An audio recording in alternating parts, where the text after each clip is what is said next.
ஆண்டவரின் பேரன்பை பற்றி நான் என்றும் பாடுவேன். நீர் உண்மையுள்ளவர் என தலைமுறை தோறும் என் நாவால் அறிவிப்பேன். உமது பேரன்பு என்றென்றும் நிலைத்துள்ளது என்று அறிவிப்பேன். உமது உண்மை வானை போல் உறுதியானது. விழாவின் பேரொளியை அறிந்த மக்கள் பேறு பெற்றோர். ஆண்டவரே, உம் முகத்தின் ஒளியில் அவர்கள் நடப்பார்கள். அவர்கள் நாள் முழுவதும் உம் பேரன்பில் களி கூறுவார்கள். உமது நீதியால் அவர்கள் மேன்மை அடைவார்கள். ஏனெனில் நீரே அவர்களது ஆற்றலின் மேன்மை. உமது தயவால் எங்கள் வலிமை உயர்த்தப்பட்டுள்ளது. நம் கேடயம் ஆண்டவருக்குரியது.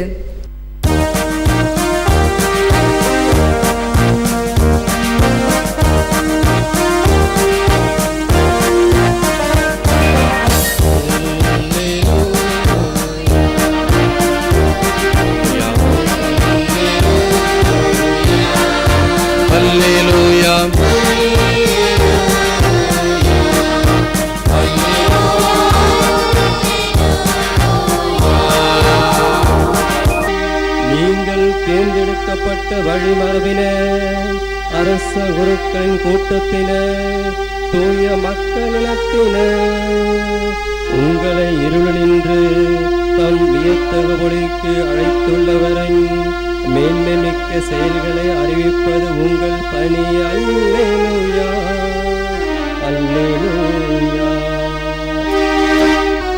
ஆண்டவர் உங்களோடு இருப்பாராக.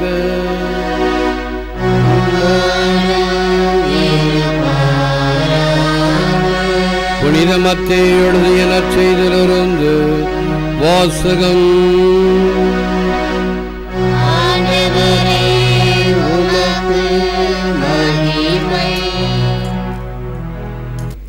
அக்காலத்தில் இயேசு தம் சீடர்களை நோக்கி கூறியது, என்னை விட தன் தந்தையிடமோ தாயிடமோ மிகுந்த அன்பு கொண்டுள்ளோர் என்னுடையோர் என கருதப்பட தகுதியற்றோர்.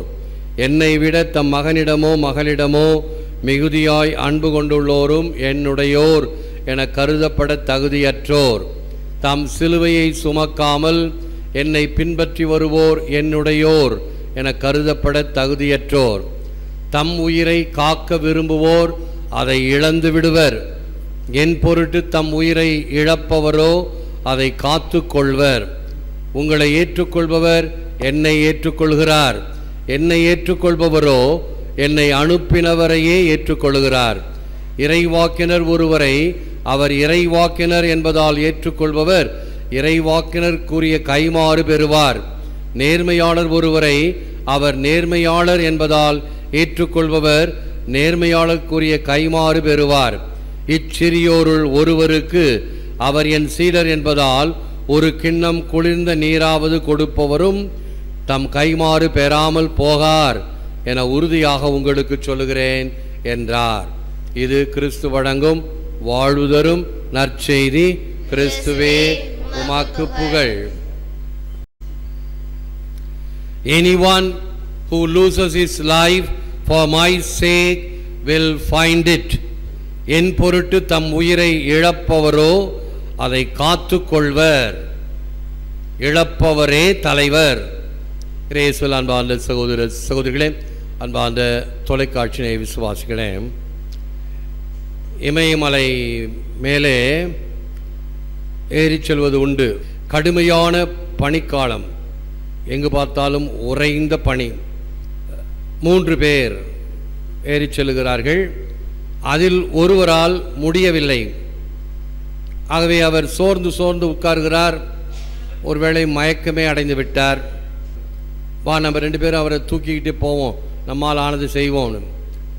ஒருத்தன் சொல்கிறான், நம்ம போகிறதே கஷ்டம், அதில் வேற இவனை சுமந்துக்கிட்டு போகணுமா, 2 பேருமே செத்துடுவோம், நான் என் வழியை பார்த்துக்கிறேன் அப்படின்னு அவன் பாட்டு போயிட்டான். சரி, இன்னொருவன் என்ன செய்கிறான், சரி பரவாயில்லை, அவனை தூக்கி தன்மேல் சார்த்தி கொண்டு மிகவும் கடினப்பட்டு கொஞ்சம் கொஞ்சமாக ஏறுகிறான். ஒரு 1/2 கிலோமீட்டர் சென்றதும் முன்னால் போனவன் கீழே விழுந்து விரைச்சி கிடக்கிறான். உயிர் இருக்குதா செத்து போனதான்னு தெரியல. ஆனால் இவனை தூக்கி சென்றதால் அந்த சிரமம் அவனுக்கு அது அவனிடமிருந்த உடலின் சூடு இவனுக்கும் கிடைத்ததினால் அந்த பணியிலும் அவன் உயிரோடு இருந்தான். முதலாம் அவன் தான் உயிரை பாதுகாத்துக்கணும்னு நினைச்சான். முடிஞ்சுதா? இல்லை. ரெண்டாவது ஆளு சரி என்னால் ஆனதை செய்வேன் என்று செய்ததால் அவனும் உயிர் படைத்தான். மயக்கமானவன் சற்று மயக்கம் தெளிந்து நானும் நடந்து வருகிறேன் என்று சொல்லி சென்றான். எவன் ஒருவன் தன் உயிரை பாதுகாக்க விரும்புகிறானோ இழப்பான். எவன் ஒருவன் தன் உயிரை பிறருக்காகவும் கொடுக்க சித்தமாக இருக்கிறானோ அதை பெற்றுக்கொள்வான். இந்த நற்செய்தி பார்த்தீங்கன்னா நம்முடைய புதிய தமிழாக்கம், புதிய விவிலியம் இருக்கிறதே, அருமையான தமிழ் மொழிபெயர்ப்பு. பழைய பைபிளில் அல்லது பிரிவினை சகோதரர்கள் பயன்படுத்துகிறார்கள் அல்லவா, அதில் இந்த பகுதியை பார்த்தீங்கன்னா மத்தேயு 10 போய் பாருங்கள். பழைய பைபிள் உங்ககிட்ட இருந்துச்சுன்னா இப்படி இருக்கும். எவன் ஒருவன் தன் தாய் தந்தையை என் பொருட்டு வெறுக்காவிட்டால் என் சீடன் அல்ல. எவன் ஒருவன் தன் மகளையோ தாயையோ வெறுக்காவிட்டால் அவன் என் சீடன் அல்ல. இன்றைக்கு அதான் அவங்க படிச்சுக்கிட்டு இருக்கிறாங்க. இரக்கத்தின் ஆண்டவர் ஆயிற்றே இதே ஆண்டவர், அவர் எப்படி தாய் தந்தையை வெறுக்க சொல்வார்? பிள்ளைங்களை எப்படி வெறுக்க சொல்வார்? அர்த்தம் என்ன? பிரமேக் மொழியிலும் சரி அல்லது கிரேக்க மொழியிலும் சரி போனால் நம்முடைய தாய்மொழி செம்மை மொழி, அதில் இருப்பது போல மொழிவாகு இல்லை. வெட்டு 1 துண்டு 2 அப்படிதான் சொல்ல முடியும். ஒன்று இது இல்லைனா அது.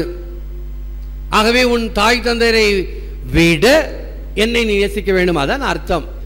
ஆகவே இதை புரிந்து கொண்டோம் என்றால் புதிய தமிழாக்கத்தில் அதை புரிந்து கொண்டு எப்படி மொழியாக்கம் செய்திருக்கிறார்கள் பார்த்தீர்களா?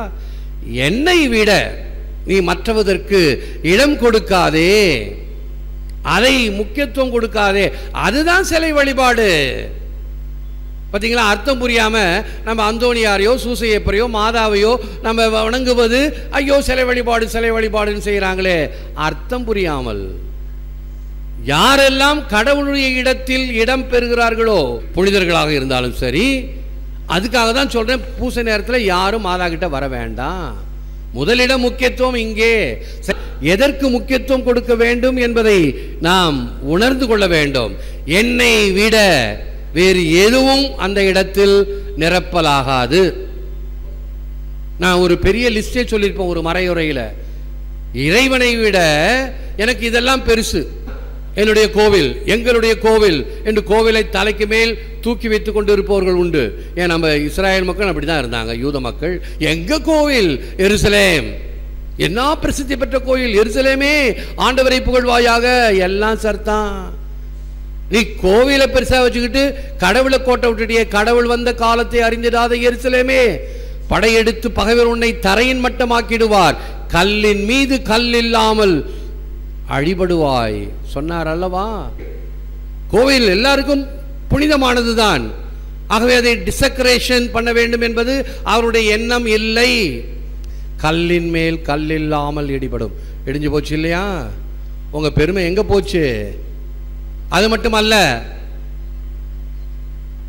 இன்றைக்கு வரைக்கும் அவங்க கோயில் கட்ட முடியல. அதான் நிதர்சனமான உண்மை. இன்றைக்கு வரைக்கும் யூதர்களால் கட்ட முடியாதா? ஏழைகளா? காசு இல்லையா? உலகத்திலேயே அவங்க தான் பணக்காரங்க.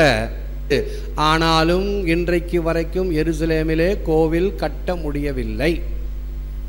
காரணம், கடவுளை நீ உதாசீனப்படுத்தினாய். கடவுள் வந்த காலத்தை நீ ஏற்றுக்கொள்ளவில்லை. அவன் தச்சம், அவன் தானே, மரியாளின் பிள்ளை தானே, இவனை பற்றி எனக்கு தெரியாதா என்ற ஏளனம், இகழ்ச்சி. என்னை ஏற்றுக்கொள்பவர் என் பரமதந்தையை ஏற்றுக்கொள்கிறார் சொன்னார் அல்லவா நற்செய்தியில. ஏற்றுக்கொண்டார்களா? நாங்கெல்லாம் அபிரகாமின் மக்கள், பேரு பெற்ற பேரு. வந்திருக்கிறது இறைமைந்தன், வாழும் கடவுளின் மகன் மெஸ்ஸியா. ஏற்றுக்கொள்றதுக்கு ஞானம் இல்லை. அபிரகாமின் மக்கள் மஞ்சா குளிச்சாலாம் பாட்டி. நான் இளமையில் எப்படி இருந்தேன்னு தெரியுமா? அப்படி தான் இருந்த இளமையில். இப்போ நீ கிளைவாயிட்ட, பழைய பஞ்சாங்கம் பாடாத. அந்த மாதிரி அபிரகாமின் மக்கள் நாங்கள். என் பொருட்டு தம் உயிரை இழப்பவரோ அதை பெற்றுக்கொள்வார்கள். குலம் தரும் செல்வம் தந்திடும் அடியோர் படுதுயிர் ஆயினவெல்லாம் நிலம் தரும் செய்யும் நீள் விசும்பு அருளும் அருளோடு பெருநிலம் அளிக்கும் வளம் தரும் மற்றும் தந்திடும் பெற்ற தாயினும் ஆயின செய்யும். எப்படிப்பட்ட குலம் நாங்கள்! தேர்ந்தெடுக்கப்பட்ட இனம், அரச குருத்துவ திருக்குல கூட்டம். அவர் படைப்புகள் நாம், அவர் மந்தையின் ஆடுகள் நாம், அவருடைய பிள்ளைகள் நாம். அத்தகைய பெருமையுடன் இருக்க வேண்டும். அந்த குலம் தரும் செல்வம் நம்முடைய குலம், கத்தோலிக்க திருச்சபையினுடைய குலம். கத்தோலிக்க திருச்சபை இன்று நேற்று அல்ல, 2000 ஆண்டுகளாக அந்த வாழும் கிறிஸ்துவின் கடவுள், வாழும் கடவுளின் மகன் ஆண்டவர் இயேசு கிறிஸ்துவினுடைய பிரதிநிதியாக போப்பாண்டவர், அவர் வழியாக வருகின்ற வாரிசுகள். இன்றைய நேற்றைய திருச்சபை அல்ல, அது ஒரு பெரிய சரித்திரம். அதே போல புனிதர்கள், எத்தனை புனிதர்கள், எத்தனை வேத சாட்சிகள். அப்படிப்பட்ட குலம் நாம். அடியார் படுதுயர் ஆயினவெல்லாம் நீள் விசும்பு அருளும். என்னுடைய கண்ணீர் கம்பலை எல்லாவற்றையும் உன்னுடைய நாமம் இவைகளை ஓடச் செய்துவிடும். பலம் தரும் மற்றும் தந்திடும் பெற்ற தாயினும் ஆயின செய்யும். பெற்ற தாயை விட ஒரு பிள்ளைக்கு, ஒருவனுக்கு தாயை விட பெரிய சொத்து இல்லை. தாயை விட பெரியவர்கள் கிடையாது. கடவுளுக்கு அடுத்து தாய் தான். பெற்ற தாயினும் ஆயின செய்யும். தாயை விட, பெற்ற தாய் உன்னை மறந்தாலும் நான் உன்னை மறவேன். ஆண்டவருடைய வார்த்தைகள். நம்முடைய வாழ்க்கையில 3 வகையான நிலைகள், படிகள் உள்ளன. 1 எஸ்தட்டிக், 2 மாரல், 3 ஸ்பிரிச்சுவல். 3 படிகள். மனிதனுக்கு முதல் அத்தியாவசியமான தேவைகள் எவை? உணவு, உடை, உறையுள். அடுத்து வருகின்ற தேவைகளை பாருங்கள். அன்பு, மதிப்பு, ஏற்பு, பாதுகாப்பு. அன்பு, மதிப்பு, ஏற்பு, பாதுகாப்பு. உணர்வுகள் அடிப்படையில், நல்லொழுக்க அடிப்படையில். த மாரல். மாரல் என்றால் எல்லாவற்றிலும் ஒரு ஒழுங்கு கிரமம் உண்டு. ஒரு மனிதர்களுக்கு நன்மை செய்யக்கூடிய தன்மை உண்டு. எனக்கு தனக்கு என்ற சுயநலம் இல்லை. அடுத்த நிலை நல்லொழுக்க விதிகளை பொறுப்போடு கடைபிடித்தல். மாரல் என்று சொன்னால் எது மாரல்?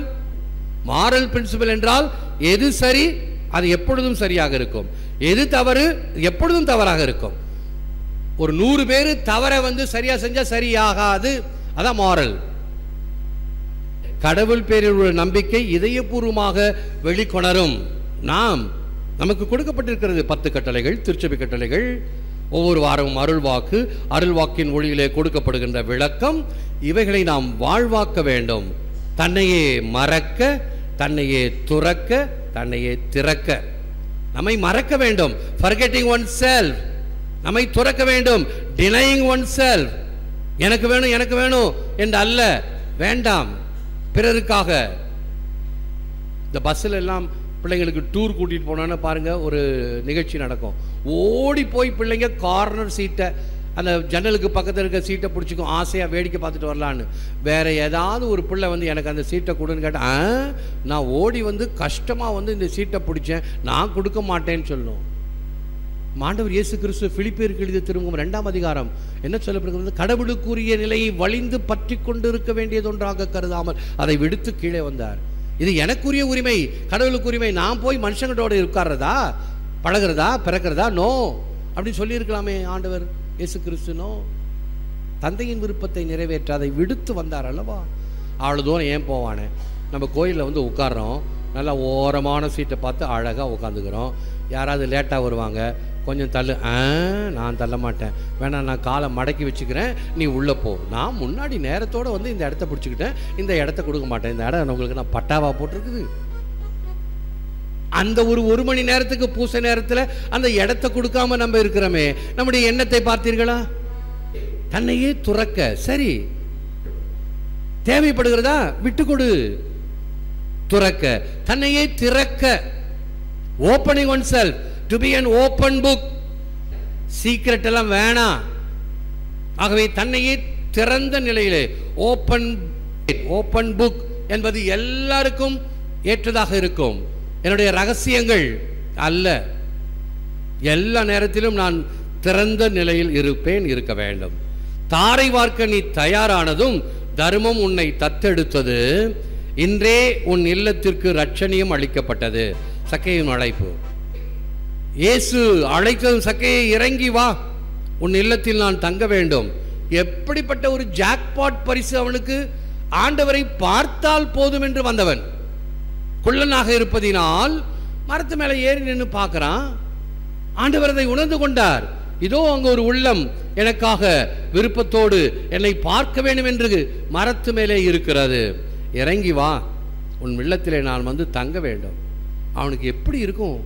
பார்த்தால் போதும் என்று நினைத்தேனே, ஆண்டவரே என் வீட்டில் வந்து தங்குகிறாரா? உடனே என்ன சொல்லுகிறான் பாருங்களா, யாரையாவது கவர்ந்திருந்தேன் என்றால் 4 மடங்கு திருப்பி கொடுப்பேன். என்ன தாராளம்! அதுதான் தாராளம், அதுதான் தியாகம், அதுதான் மனமாற்றத்தினுடைய வெளிப்படையான அடையாளம். கொஞ்சமேனும் தனக்கென்று வைத்துக் கொள்ளாமல், பொருள் செல்வமே எல்லாம் என்று நினைத்திருந்தேன், அந்த அதுதான் என் கடவுள் என்று இருந்தேன். உன்னை சந்தித்த பிறகு இதெல்லாம் தேவையில்லை என்று அனைத்தையும் பிறருக்கு கொடுத்தேன். இன்றே உன் இல்லத்திற்கு ரட்சணியம் அளிக்கப்பட்டது. St. John Chrysostom quotes, if love would be spread all over, an infinite goodness would be born out of it. அன்பு எங்கெங்கும் பரவும் போதுதான் எல்லையற்ற நன்மைகள் அதிலிருந்து பிறக்கும். உள்ளத்தில் அன்பு இருந்தால்தான் இந்த வாழ்த்துக்கள், பாராட்டு விழாக்கள் இதெல்லாம் துளி கூட எனக்கு பிடிக்காது. ஜெபியுங்கள், கோயிலுக்கு வாங்க, பூசை வைங்க, ஜெபிங்க, பூசையில் வேண்டிங்க, போதும். ஜெபம் ஆல் த மோர் பவர்ஃபுல். வாழ்த்துக்கள் சொல்கிறேன், பொன்னாடை போத்துறேன், பரிசுகள் கொடுக்குறேன், வேண்டாம். ஏனென்றால் உள்ளத்தின் ஆழத்திலிருந்து வரக்கூடிய அன்பினால் வெளிப்பட வேண்டும். எல்லையற்ற நன்மைகள் அதிலிருந்து பிறக்கும். ஜெபம். Lord, no eye has seen, no ear has heard, no heart has conceived the things you have prepared for those who love you. Set us ablaze with the fire of the Holy Spirit, that we may love you in above all things and so receive the rewards you have promised us through Christ our Lord.